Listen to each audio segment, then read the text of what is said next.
अपने सूक्ष्म उद्योगों के बारे में जो बड़े निर्णय हुए हैं उसकी जानकारी। हमारे देश के जीडीपी में 29% कंट्रीब्यूशन एमएसएमई का है। हमारे देश का जो एक्सपोर्ट होता है वो 48% एक्सपोर्ट हमारे स्मॉल, मीडियम और माइक्रो इंडस्ट्रीज के द्वारा होता है। हमारे देश में अभी तक 6 करोड़ एमएसएमई है और इसके आधार पर आज मोटे तौर पर जो आंकड़ेवारी उपलब्ध है उससे 11 करोड़ से ज़्यादा जॉब्स एमएसएमई ने दी है। इस एमएसएमई की कोई मूलभूत समस्या भी थी और आज प्रधानमंत्री जी की अध्यक्षता में काफ़ी अच्छे और बड़े निर्णय आज हुए हैं और निश्चित रूप से ये निर्णय देश के औद्योगिक विकास में बहुत ऐतिहासिक बदल करेंगे। आपको पता होगा कि 2006 में एक एक्ट पास करके एमएसएमई की व्याख्या की गई थी और वो व्याख्या जो थी वो उसके बाद घोषणा और उसमें आज का बदल, 3 बातों की जानकारी मैं आपको दे रहा हूं। एग्जिस्टिंग यानी सबसे पहले पुराना जो बात थी उसमें मैन्युफैक्चरिंग सेक्टर और सर्विस सेक्टर दोनों अलग किए गए थे और उसमें माइक्रो सेक्टर में इन्वेस्टमेंट यानी टर्म लोन जो होता है जिसमें इक्विपमेंट एंड फिक्स मशीनरी जो होती है, प्लांट एंड मशीनरी इक्विपमेंट, उसकी कॉस्ट वो माइक्रो में 25 लाख थी और टर्नओवर जो था वो 10 लाख का था। अब माइक्रो में जो अनाउंसमेंट हुई थी उसमें इन्वेस्टमेंट 1 करोड़ की हुई और टर्नओवर 5 करोड़ का हुआ, 10 लाख का एकदम 5 करोड़ हो गया। बाद में आज जो मीटिंग हुई उसमें यही कायम रखा हुआ है। फिर दूसरा सेक्टर था स्मॉल सेक्टर। हाँ, एक नई बात हुई है कि इसमें जो मैन्युफैक्चरिंग एंड सर्विस सेक्टर है उसको दोनों को एक कर दिया है, ये अब अलग अलग नहीं रहे। स्मॉल में इन्वेस्टमेंट 5 करोड़ की थी वो 10 करोड़ की हुई है और जो टर्नओवर 2 करोड़ का था वो अब 50 करोड़ का हुआ है, यानी 25 गुना बढ़ा है। जो मीडियम इंडस्ट्रीज थी उसके लिए पहले इन्वेस्टमेंट 10 करोड़ थी और टर्नओवर 5 करोड़ का था। जो घोषणा हुई 13 मई को, जो पैकेज हुआ था उसमें इन्वेस्टमेंट हुई थी 20 करोड़ की और टर्नओवर हुआ था 100 करोड़ का। आज प्रधानमंत्री जी की अध्यक्षता में बहुत ही ऐतिहासिक फैसला हुआ क्योंकि हमने अलग अलग एसोसिएशन से जब इंटरेक्शन किया और अलग अलग प्रकार के एसोसिएशन से इंटरेक्शन करने के बाद सबने हमें ये कहा कि ये जो टर्न लिमिट है ये बढ़ानी चाहिए और जो एक्सपोर्ट करते हैं हम लोग वो टर्नओवर इससे निकाल देना चाहिए। तो आज हमने उनकी बात भारत सरकार ने स्वीकार की और प्रधानमंत्री जी की अध्यक्षता में ये मीटिंग में निर्णय हुआ कि अब जो प्लांट एंड मशीनरी में इन्वेस्टमेंट होगी इक्विपमेंट में वो इन्वेस्टमेंट 50 करोड़ तक रहेगी। जो 20 करोड़ की घोषणा थी वो 50 करोड़ हो गई और जो टर्नओवर था जो 100 करोड़ हुआ था वो 250 करोड़ रुपए हो गया। तो इसके कारण एमएसएमई को काफ़ी बड़ी राहत मिल जाएगी। ये बहुत बड़े प्रमाण पर इसका फायदा हमारे इंडस्ट्री को होगा। पर यह करते समय इसके साथ और एक फैसला लिया गया कि चाहे माइक्रो हो, चाहे स्मॉल हो, चाहे मीडियम हो, वो जितना एक्सपोर्ट करेंगे वो एक्सपोर्ट का टर्नओवर इसमें नहीं पकड़ा जाएगा। तो एक्सपोर्ट का टर्नओवर इससे बाहर हो गया और ये लिमिट बढ़ गई है और इसके कारण बहुत बड़ा फायदा इस सेक्टर में होगा। ये जो डिमांड थी ये पूरी हुई है और इससे निश्चित रूप से हमारे एक्सपोर्ट के लिए भी और एमएसएमई के करके जो एडवांटेज है वो सभी प्रायोरिटी के रूप में हमारे इंडस्ट्री को मिलेंगे और इससे नए रोजगार भी निर्माण होगा, एक्सपोर्ट भी बढ़ेगा और हमारे जीडीपी ग्रोथ रेट में इनका सहभाग भी अच्छा होगा। दूसरे 2 महत्वपूर्ण निर्णय जिसके बारे में आज फिर से डिटेल में उसका भी प्रस्ताव कैबिनेट ने मंजूर किया। रिजर्व बैंक ने एक यूके सिन्हा कमेटी अपॉइंट की थी, उन्होंने 2 रिकमेंडेशंस उनके भी उस समय थे। आज उसके ऊपर आज हमारे मीटिंग में फाइनल उसका निर्णय हुआ है। 2 थे, एक डिस्ट्रेस एसेट फंड और दूसरा creation of fund for MSME. ये डिस्ट्रेस एसेट फंड जो है, आपको पता है कि एमएसएमई इस समय कठिन परिस्थिति से गुजर रही है और आपको ये याद होगा कि मैंने मार्च में पार्लियामेंट में शायद 12 या 13 मार्च के दरमियान एक जवाब दिया था। तब हमारे बैंकिंग सेक्टर ने 6 लाख एमएसएमई को रिस्ट्रक्चर किया था और ये मुदत 31 मार्च में थी।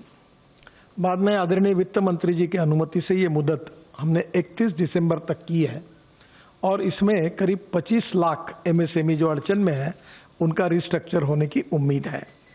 अब ये जो फंड ऑफ फंड हमने जो क्रिएट किया हुआ है, ये बहुत ही आधार पर जो कमजोर एमएसएमई है, जो आर्थिक दृष्टि से एनपी अकाउंट हो गया है, बंद पड़ी हुई है, उनके कारण सबसे बड़ा इसका रिस्ट्रक्चरिंग करने के लिए उसका उपयोग होगा, उससे वो इंडस्ट्री वायबल हो जाएगी। ये डिस्ट्रेस्ड एसेट फंड जो बनाया गया है ये 4000 करोड़ का है, जिसके लिए आज अनुमति मिली है। अब ये 4000 करोड़ में आपको पता होगा कि एमएसएमई की कोई भी स्कीम जो बैंक लोन देती है तो पहले भारत सरकार, हमारा विभाग, अगर 1 लाख करोड़ का अगर लोन देती है तो उससे 1.5% यानी 1500 करोड़ हम लोग CGTMSE करके एक इंश्योरेंस ट्रस्ट है, हम उसमें पैसे भरते हैं और वो 75% लोन की गारंटी लेता है।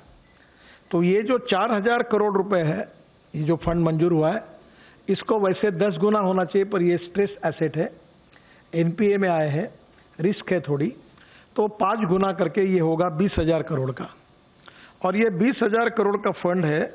इसमें सबसे इम्पोर्टेंट चीज़ यही है कि जिस एमएसएमई की ऋण जो है, इसको उनको हर जो अड़चन में आई है, प्रेजेंटली जो हमारे एनपीए के नॉर्म्स है, इसमें रिस्ट्रक्चरिंग हो नहीं सकता क्योंकि पॉलिसी में ये बैठते नहीं। तो उस यूनिट को प्रोप्राइटर के गारंटी पर हम मैक्सिमम 75 लाख और कुल निवेश के यानी जितना उसने लिया उससे 15%, जो ज़्यादा होगा उतने पैसे उसको देंगे और ये पैसे भारत सरकार की ओर से इस फंड से जाएंगे।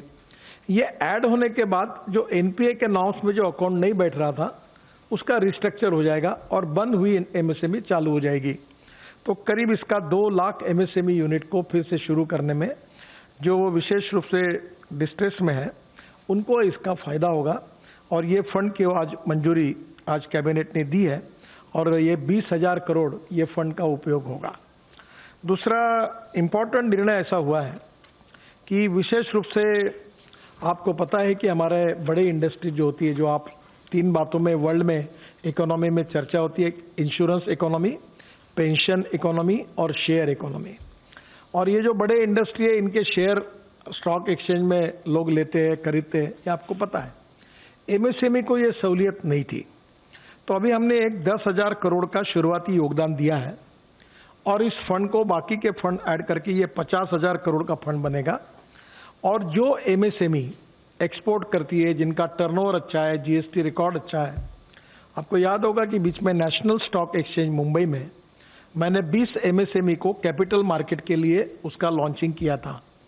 तो अब कुछ एमएसएमई हजार करोड़ का एक्सपोर्ट करती है, उन्हें बैंक के ऊपर डिपेंड होने की कोई आवश्यकता नहीं है। तो हम उनको पहले ही उनके फंड के लिए हम उसमें हमारी इक्विटी खरीदी करेंगे।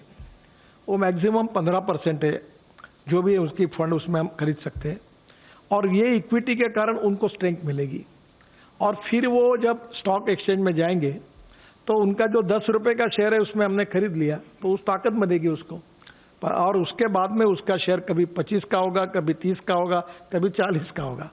और शेयर मार्केट आपको पता है, तो जैसे वो शेयर अगर 30-40 का होगा तो हम अपने शेयर बेच देंगे और फिर हम वापस आ जाएंगे और दूसरे को पैसे देंगे। तो इस प्रकार से जो अच्छे यूनिट्स हैं, जिनका बैलेंस शीट अच्छी है, जिनका टर्नओवर अच्छा है, जिनका रेटिंग अच्छा है और जिनका GST record, turnover record bank का अच्छा है, ऐसे लोगों को हम कैटेगरिया करके इस प्रकार का मार्केट में जिनका लिस्टिंग हो सकता है, ऐसे एमएसएमई को हम पूरा ताकत देंगे और इसके कारण ये भी एक बहुत बड़ी स्ट्रेंथ मिल जाएगी। इससे एक्सपोर्ट भी बढ़ेगा और ये यूनिट भी स्ट्रांग बनेगी। तो ये 2 फंड है, creation of fund for MSME, जिसका आज 50,000 करोड़ की शुरुआत होगी और ये रिवॉल्विंग फंड होते होते मैं थोड़ा ऑप्टिमिस्टिक सोचता हूँ 3-4 साल में ये 2 लाख करोड़ भी हो सकता है। तो ये एक को दिया, एक से निकाला, दूसरे को दिया, दूसरे से तीसरे को दिया, धीरे धीरे हमारी एमएसएमई ये शेयर मार्केट की तरफ, स्टॉक एक्सचेंज की तरफ जाएगी और जो अच्छा परफॉर्मेंस दिखाएंगे उनको बाहर से फिर जनता उसमें निवेश करेगी और ये एक बहुत अच्छा गेटवे इसके कारण ओपन हुआ है।